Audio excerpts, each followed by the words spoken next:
yeah, that was the first version of the build. Now I'm going to get into the more optimal, boring version of the build. So let's get into it. Alright, I've already filled out the attributes just to make this go quick. I don't want to waste your time. So the skill breakdown is the exact same, so is the physical profile, but the build is now a shooting guard instead of a small forward.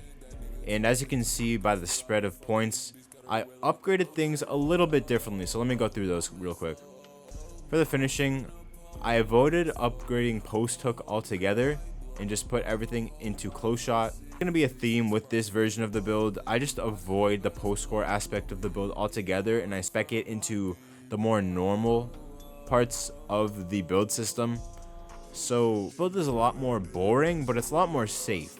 For the shooting, we max out the free throw instead of the post fade, and we get 3 more shooting badges. I'm pretty sure I went over this in my last version, but having 9 shooting badges is always better than having 6. So you're going to be a lot more reliable when it comes to shooting middies and threes.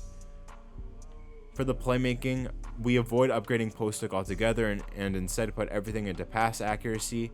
So your strength is going to be relatively high. It's going to be the exact same as the other version, but since you have no post control, it's going to be a lot harder to back people down and actually score in the post.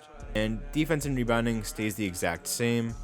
Body shape can stay the same. The height, since you're a shooting guard, you can go shorter. You can go down to 6 foot. Going to keep the same height though. Weight, we're going to max it out, and you're going to have a lower strength but a higher speed.